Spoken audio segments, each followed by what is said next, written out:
Hello, everyone. Today I want to talk about the infamous debate of who's stronger, Mihawk versus Shanks.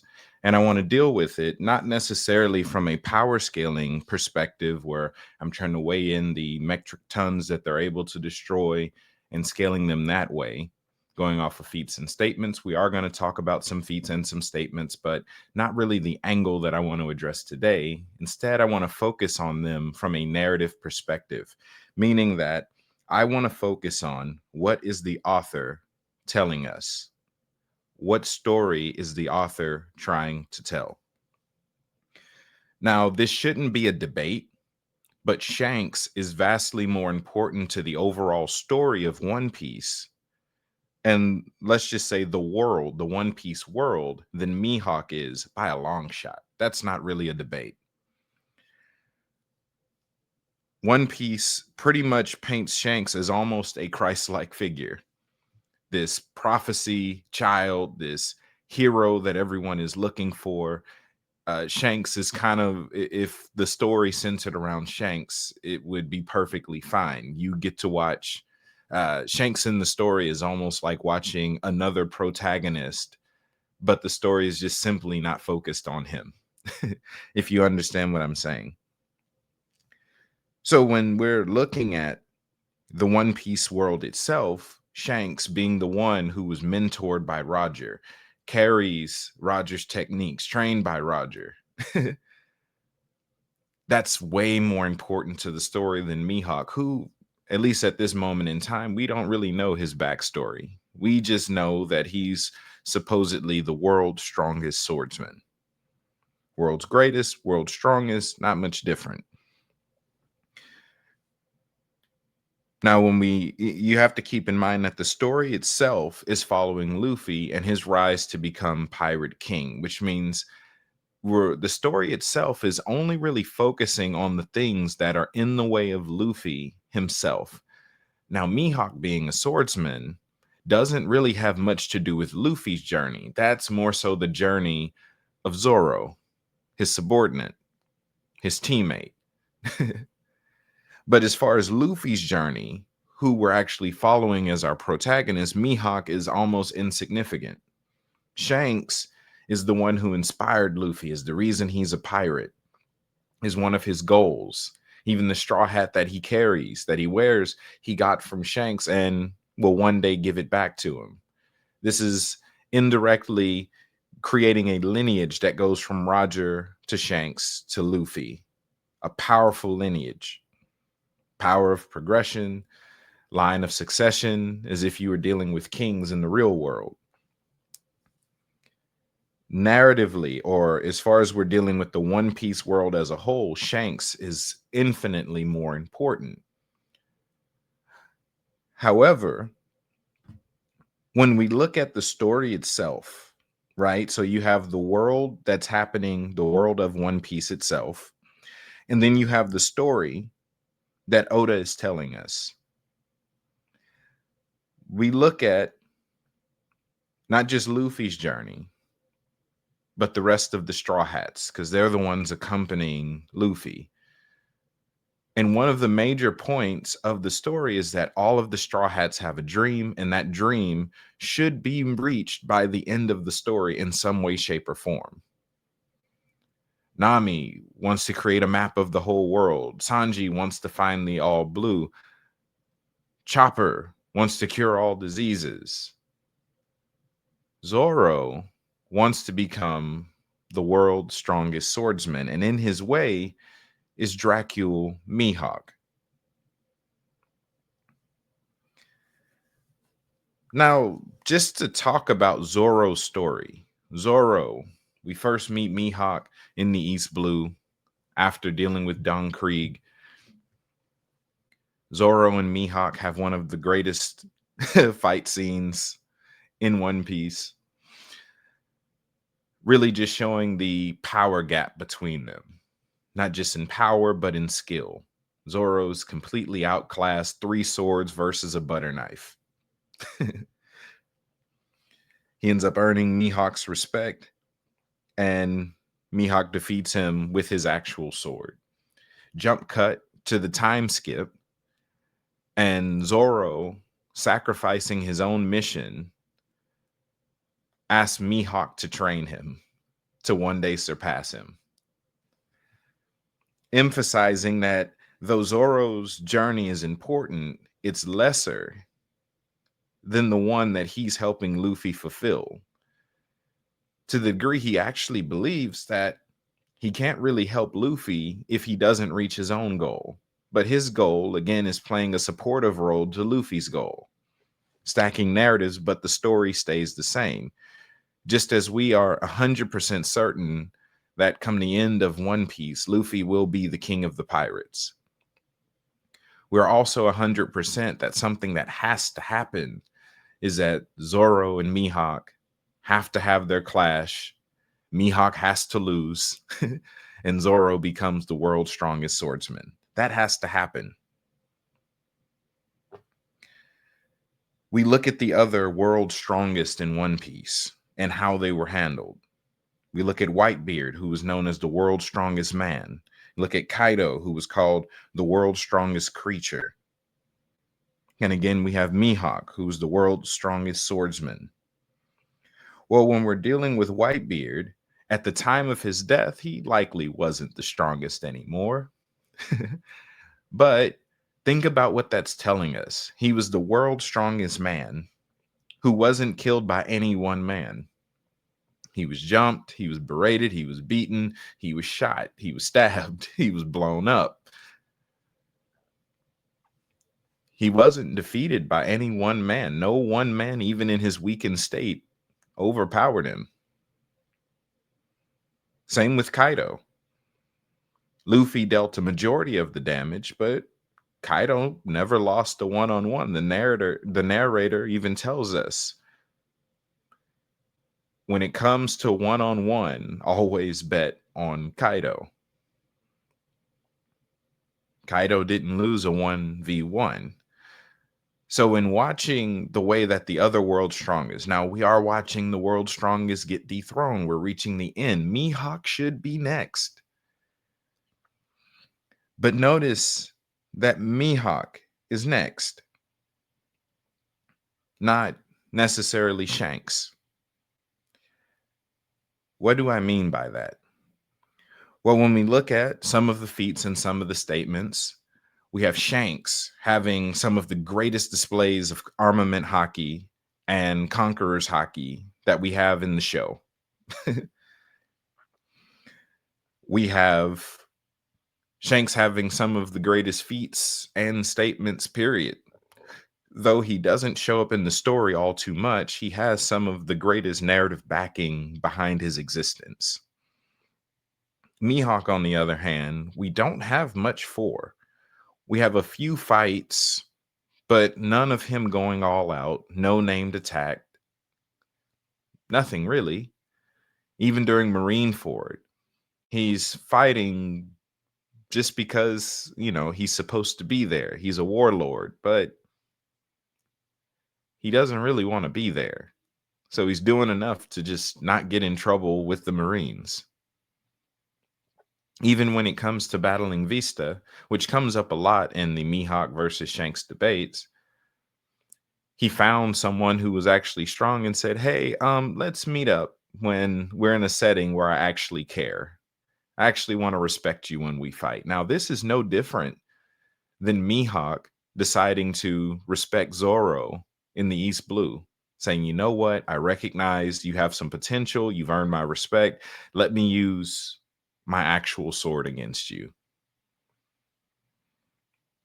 Again, even in that, we don't have Mihawk trying all too much, just recognizing strength in comparison to his own. But when we look at Mihawk's narrative, we're looking at someone similar to the story of Saitama, who is already at their end goal. He's already the world's strongest swordsman, and he is bored out of his mind. See, with Shanks, the reason why we have so many feats and statements and experiences and narrative support is, for one, he's more important to the story overall. And two, he's more active than Mihawk is. Shanks is out on the sea, traveling the world, getting into fights, rescuing people. He's out, he's active, he has ambition. Mihawk, on the other hand, does not. His biggest ambition is to be left alone and to find someone who can surpass him. He's been at the top for so long, it's kind of lonely. He's not really having a fun time. He's looking for someone to pass him up. He's kind of begging for someone to dethrone him at this point. Now, he had a great rival with Shanks, a great rival in Shanks. That's what the story tells us. Shanks was the closest one to him, and then Shanks lost his arm. Now we can assume Shanks got stronger after that because he became a Yonko after that.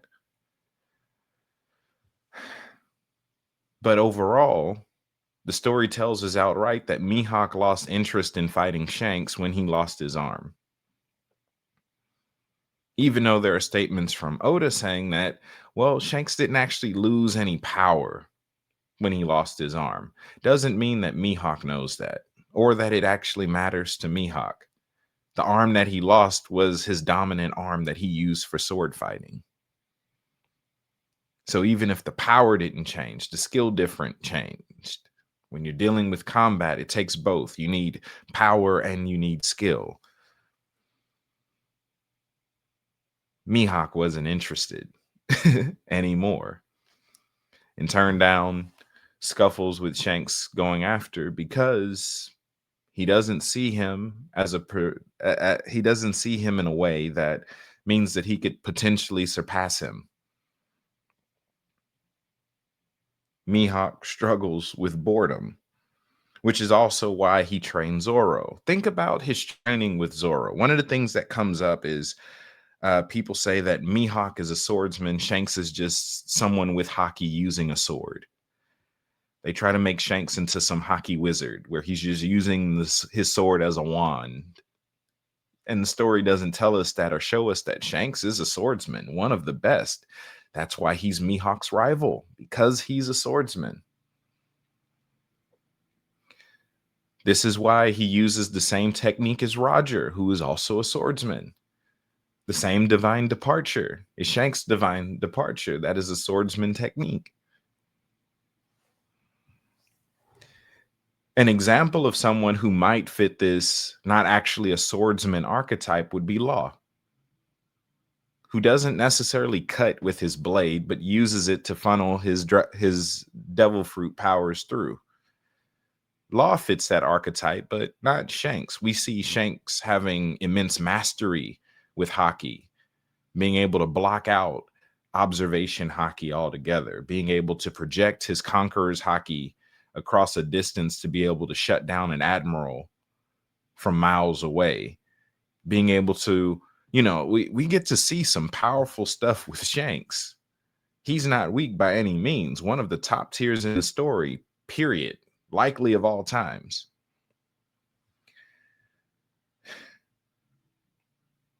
Now, what am I talking about here? Right? We have statements. SBS comes out more recently, and it says that Mihawk is looking for someone who could surpass his rival, Shanks. He's looking for someone who could defeat himself, and the closest person he has is Shanks. Now, if he's looking to be dethroned, and he considers Shanks his rival, he wouldn't need someone else to surpass Shanks if Shanks could get the job done. This is the story that we're given, and this is the words of the author himself. Mihawk is the world's strongest swordsman, and Shanks is a swordsman.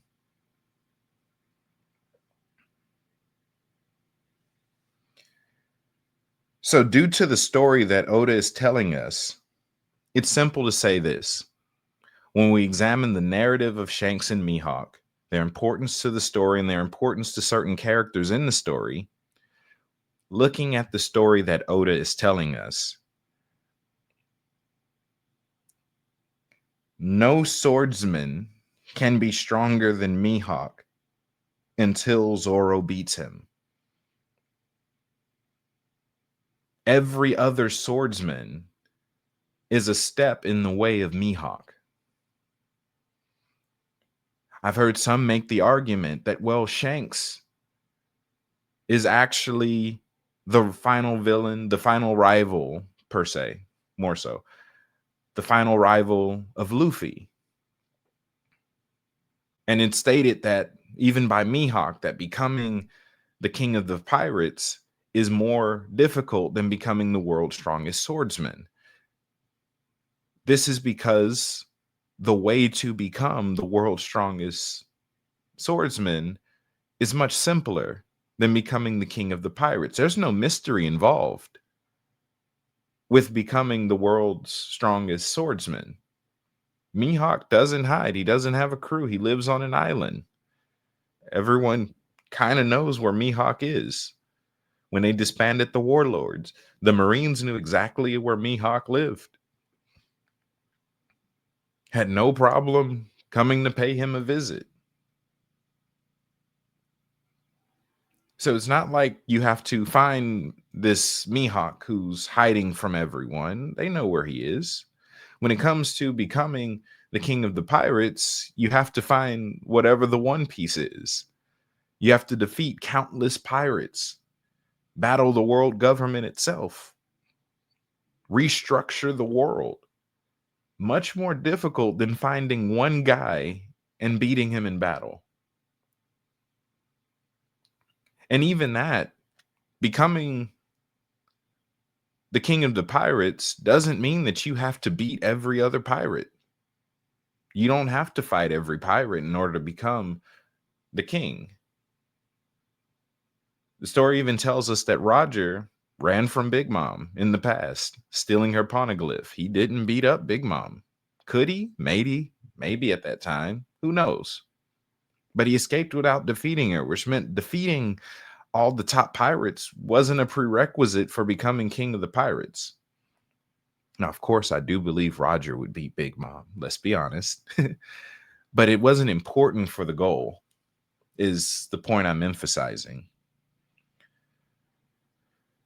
So with the story that Oda's telling us, in order for him to respect the story that Zoro is going on, there can be no greater, no stronger swordsman than Mihawk until after Zoro beats Mihawk. There's going to be more swordsmen introduced in the story. Narratively, because of the story Oda is telling us, Garling can't be stronger, Shamrock can't be stronger, Shanks can't be stronger. They can be close, they can be powerful in their own right, but they can't actually be stronger than Mihawk because that then changes Zoro's goal.